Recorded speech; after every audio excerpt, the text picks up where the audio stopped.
formation du follicule mature préovulatoire.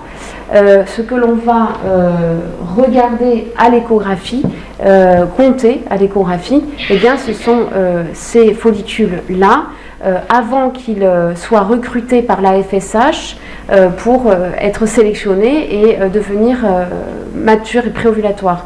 Ce sont ces follicules en trop qui vont d'ailleurs sécréter l'AMH, on en parlera tout à l'heure. Et en fait, la première phase, qui dure environ 6 mois, eh bien c'est un recrutement continu folliculaire. Celle-là, on la connaît, elle est cyclique. Alors le CFA, échographie endovaginale, début de cycle, donc pendant les règles, on compte les follicules entre 2 et 9 mm sur chacun des ovaires, et donc ça représente la cohorte de follicules sélectionnables. Quand on a, au départ, en fait, on avait des échographes, on ne voyait pas très bien, et donc on avait des valeurs de normes qui étaient un peu différentes de celles qu'on a aujourd'hui. Aujourd'hui, avec les nouveaux échographes, avec certaines fonctions en fait qu'on utilise sur l'échographe, on y voit beaucoup mieux, et donc on voit plus de follicules.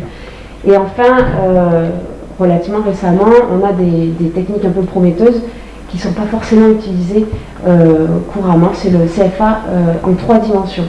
Donc, au niveau des normes, entre 5 et 12 follicules, 5 à 12, voire 15 follicules par ovaire, on est sur un ovaire de réserve normale. Plus de 12 à 15, on est plutôt sur quelque chose qui ressemble au SOPK. Et moins de 5, c'est plutôt un ovaire qui est peut-être sur une insuffisance, une patiente qui est en insuffisance ovarienne. Alors, la FSH, donc le test de FSH basal, c'est un peu donc la vieille dame des tests de réserve ovarienne. C'est le premier test qu'on a utilisé, il date de plus de 30 ans, c'est ce qu'on fait en première intention, c'est remboursé. Et il faut que ce soit fait en début de cycle, J2, J3, et toujours associé à l'œstradiol. On n'interprète jamais la FSH sans l'œstradiol. Donc l'œstradiol, c'est un peu la canne de notre vieille dame. Ça permet de rectifier un peu les diagnostics, puisqu'on sait qu'une FSH qui est normale avec un estradiol élevé en début de cycle, c'est une FSH qui est faussement normale. C'est une patiente qui est déjà en insuffisance ovarienne. Alors l'avantage qu'elle a, eh bien, c'est qu'elle va aussi différencier l'insuffisance ovarienne débutante quand elle est augmentée, mais moins de 20 unités, donc au-delà de 12, ça dépend des labos. Et quand on est au-delà de 20 à 40 unités, eh bien, on est dans un diagnostic d'insuffisance ovarienne prématurée avec une patiente qui va avoir des vrais troubles du cycle, voire une aménorrhée. Et là, il faut penser au THS et à la densitométrie, entre parenthèses. Il faut faire deux dosages à 2 mois d'intervalle puisque c'est variable, il y a une variabilité intercycle. Alors, ensuite, on a l'AMH, le dosage de l'AMH, donc plus moderne, plus récent, mais pas remboursé. Ça coûte 45 à 50 euros, c'est comme ça. Bon. Bientôt ce sera remboursé, on espère. Il n'y a pas beaucoup de patients qui refusent de le doser. Donc c'est le marqueur le plus précoce et le plus sensible de réserve ovarienne. Il n'y a pas de variabilité intracycle, on peut le doser à n'importe quel moment. Il y a une petite éventuelle variabilité entre les laboratoires. Voilà. Elle prédit la réponse à la stimulation ovarienne, elle prédit les chances de grossesse en PMA, elle prédit également très bien les risques d'hyperstimulation ovarienne. À partir de 3,5, on sait qu'on aura des gros risques d'hyperstime. Elle prédit plus ou moins l'âge de la ménopause. Elle ne prédit pas l'absence de grossesse en PMA. Si on a une AMH qui est très très basse chez une femme jeune, on pourra quand même avoir des chances de grossesse. Charlotte en parlera. Donc c'est un marqueur de quantité, mais non de qualité ovocytaire. Bon, les seuils, c'est ceux des laboratoires. Et les autres critères pour évaluer la réserve ovarienne dont il faut prendre en compte, eh bien, surtout le tabagine, parce que c'est le plus fréquent, et en plus de diminuer la réserve ovarienne, ça fait baisser franchement la fertilité. Ça a été étudié, moins 50% de chances de grossesse chez les couples tabagiques. L'âge de la ménopause maternelle, ça compte. Si une patiente de 28 ans a sa mère qui a été ménopausée à 40, eh bien on est un peu plus dans l'urgence. Ensuite, il y a tout ce qui peut atteindre l'ovaire, atteindre la réserve ovarienne et l'ovaire, donc l'endométriose et les endométriomes, les antécédents de chimiothérapie, de radiothérapie pelvienne, antécédents de chirurgie ovarienne, de kystes ovariens. Les patientes qui sont mutées BRCA1 sont plus à risque de baisse de réserve ovarienne rapide. Les prémutations FMR1, les maladies systémiques. Et pour ce qui est des baisses mais transitoires, la pilule et les agonistes de la GnRH baissent artificiellement les tests de réserve ovarienne, il faut en tenir compte. Et la carence en vitamine D, donc il faut penser en fait à doser la vitamine D chez nos patientes quand on fait une réserve ovarienne, parce que quand elles sont carencées, elles ont des chiffres qui sont inférieurs et elles vont remonter un peu leurs chiffres quand elles seront substituées. Voilà.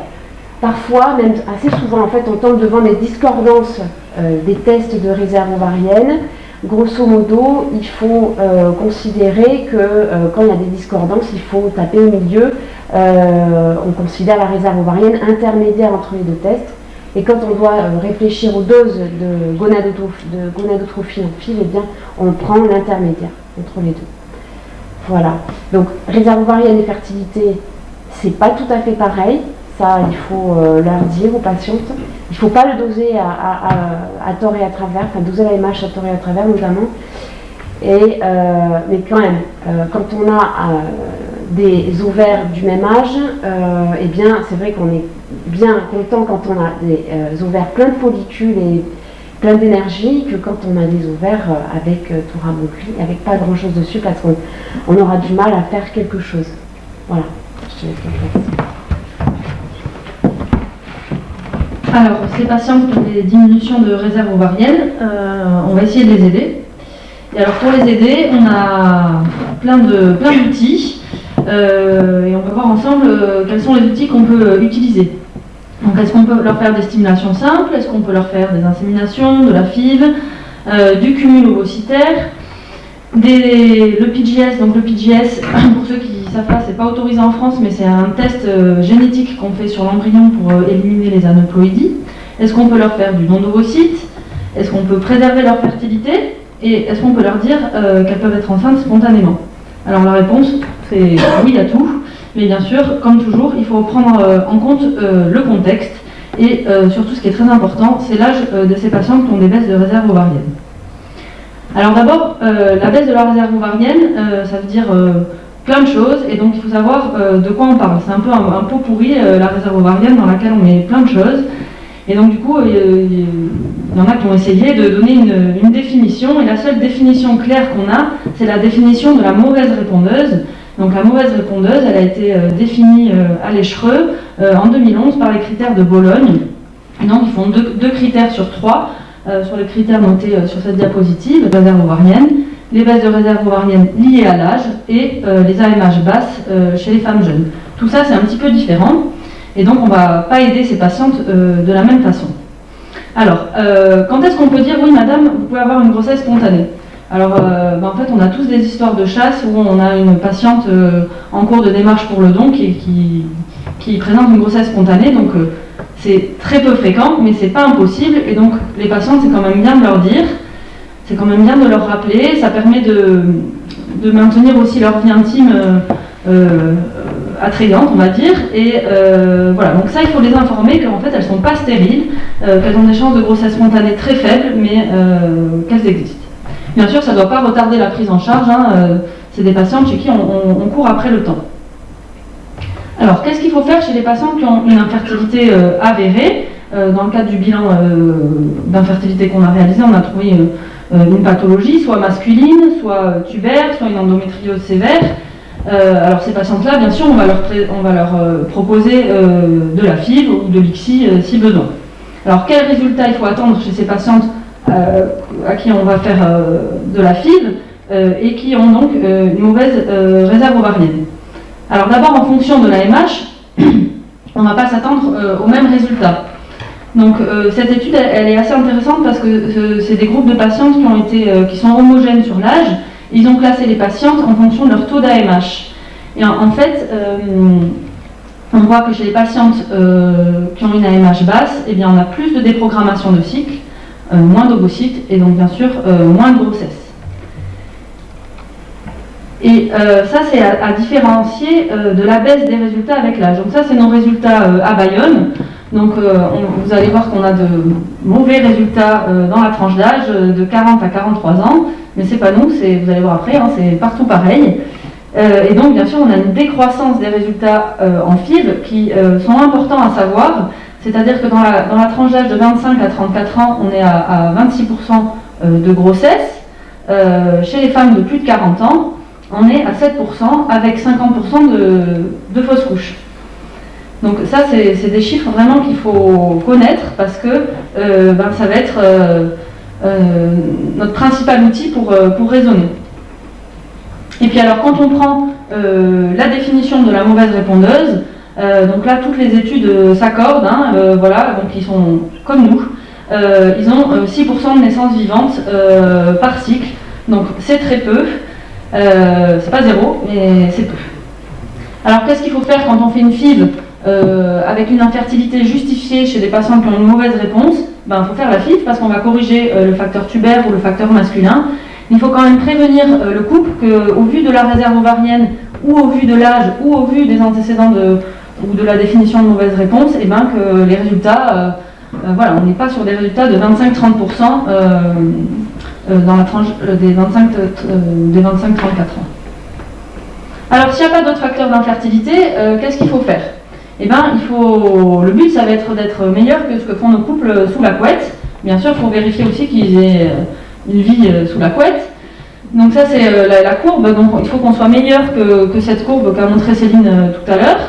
Et c'est pas toujours évident. Dans notre petite trousse à outils, on a toujours les mêmes techniques, et avec des chiffres qui, après 40 ans, sont pas bons, et qui sont à peu près similaires à ce que les couples font sous la couette. Alors par contre, ce qui est intéressant, c'est que chez les femmes jeunes, qui ont des baisses d'AMH, en revanche, on voit qu'en insémination, les chances de grossesse ne sont pas diminuées. Et c'est vrai qu'on aurait tendance chez ces femmes qui ont des AMH basses en insémination à vouloir stimuler un peu plus fort. Et en fait, cette étude, donc moi personnellement, c'est vrai que j'avais tendance à stimuler un peu plus fort pour essayer d'avoir 2 ou 3 follicules. Et en fait, cette étude, qui était assez bien faite, en fait, montre qu'il n'y a pas de différence significative entre la stimulation mono ou bifolliculaire. Alors, quid de la FIV dans ce cas? Alors, la FIV, elle n'améliore pas la qualité ovocytaire. La FIV, c'est de la stimulation plurifolliculaire, donc on va stimuler plus. Donc oui, chez la femme jeune avec une AMH basse, parce que du coup, elle va avoir peu d'ovocytes, mais ils vont être de bonne qualité, donc on va réussir à fabriquer des embryons de qualité. Chez la femme plus âgée, en revanche, on va produire plus, mais pas mieux, et donc ça ne rend pas forcément service. Le service que ça peut rendre, mais ça on ne le fait pas en France, c'est de permettre la réalisation du PGS, donc je vous expliquerai après exactement en quoi ça consiste, qui permet de sélectionner les embryons qui vont vraiment donner une grossesse évolutive. Et donc bien sûr, ça on est tous tentés, les médecins de l'AMP, à dire aux patients, allez, on vous fait une tentative, on va voir ce que ça va donner. Et puis quand ça ne marche pas, souvent on fait la deuxième, mais en fait c'est des choses qu'il faudrait éviter de faire, mais dans la pratique en fait c'est pas facile de dire non, et donc c'est clair que il faudrait éviter de faire les FIV entre guillemets deuil chez les femmes de plus de 40 ans qui ont une mauvaise réserve ovarienne. Alors il y a des centres qui ont essayé de faire du cumul ovocytaire, donc l'idée c'était à chaque cycle de congeler les ovocytes pour obtenir une cohorte ovocytaire importante, puis de faire les embryons à la fin avec tous ces ovocytes. Donc d'abord ça nécessite d'avoir des biologistes entraînés à cette technique. En moyenne, selon les auteurs, il fallait 8 à 15 ovocytes pour obtenir une grossesse. Alors le problème c'est que pour les patientes c'est épuisant d'avoir des stimulations, puis d'en voir jamais le bout, de ne pas avoir le transfert au bout. Donc il y a un risque important en fait de drop-out, donc ça c'est quand les patientes laissent tomber parce qu'elles ne voient pas le bout du tunnel. Et surtout en France, on y revient toujours, mais comme on n'a pas ce test, on n'a pas le droit de faire ce test génétique sur l'embryon, on peut arriver à fabriquer ces embryons après 4 ou 5 stimulations de FIV et puis de se retrouver à transférer des embryons aneuploïdes. Et du coup, il n'y a pas tellement d'intérêt. Donc il y a des équipes encore qui le font, mais c'est quand même assez discuté. Alors la stimulation simple, j'en ai parlé quand même parce que les patientes souvent elles nous demandent vous pouvez pas me faire une petite simulation, un petit coup de pouce voilà, alors en fait il y a peu d'études, je pense qu'il n'y a pas de très bons résultats. Ça permet toujours d'éviter de donner un nom catégorique, on peut au moins monitorer un petit peu le cycle. Et voilà, en général, c'est des stimulations qui doivent être faites avec des gonadotrophines et éviter plutôt le clomide qui est réservé vraiment aux troubles ovulatoires. Alors, dans nos centres FIV, est-ce qu'on doit du coup mettre des critères de non prise en charge?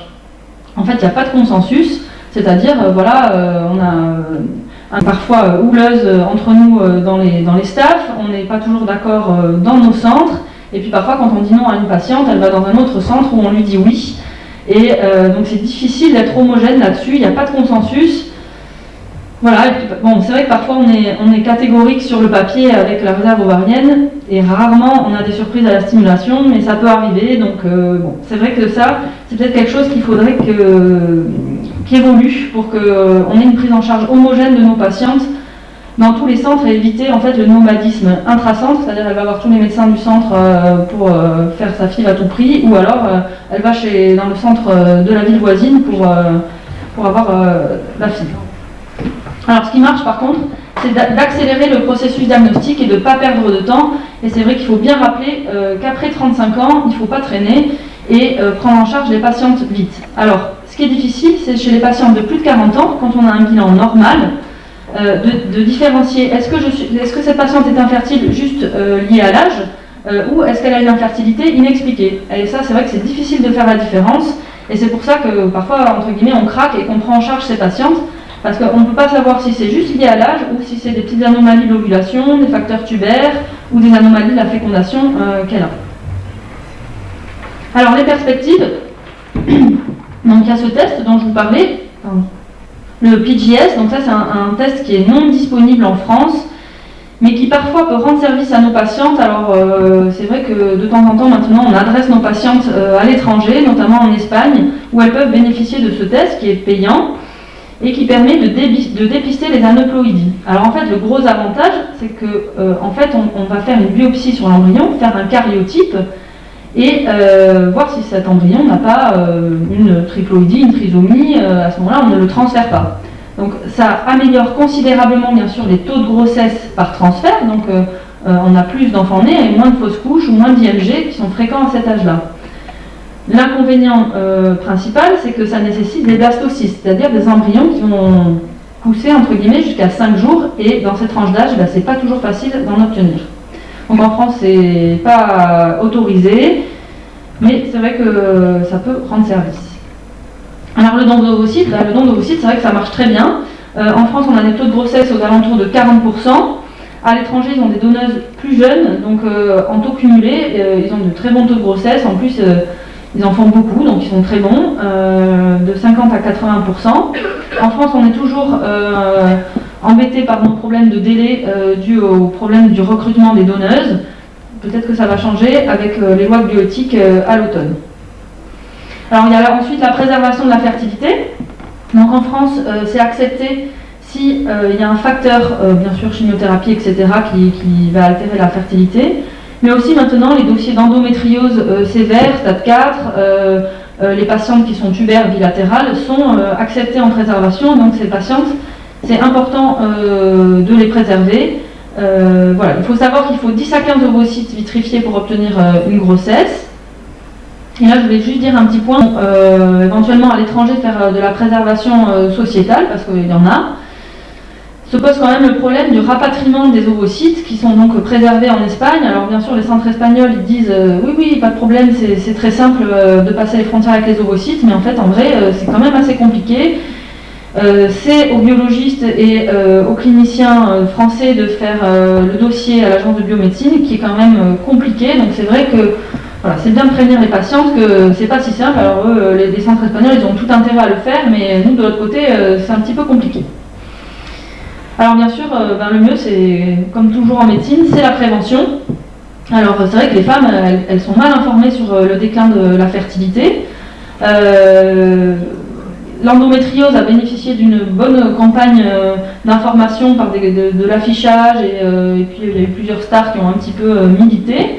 Donc ce serait bien qu'on ait la même chose pour la diminution de la fertilité, mais en fait, on va le voir plus tard, c'est plutôt l'inverse qui se passe. Est-ce qu'on va passer le cap de la préservation sociétale en France? Voilà, on verra. Et bien sûr, rappeler que la FIV, c'est pas une baguette magique. Hein. La FIV, ça corrige pas le temps qui passe et l'âge. Et donc, il faut insister, même si c'est pas tous les jours facile en consultation, de faire passer le message qu'il faut essayer de faire ses enfants avant 38 ans. Alors en conclusion, la réserve ovarienne, c'est une entité multiple qui a donc plusieurs facteurs et donc qui nécessite un petit peu d'expérience pour l'interprétation, et c'est jamais blanc ou noir, quoi. C'est toujours lié à l'interprétation, et que la difficulté, ça va être de ne pas surtraiter ou d'envoyer en PMA des couples qui n'auront pas plus de chance que sous la couette.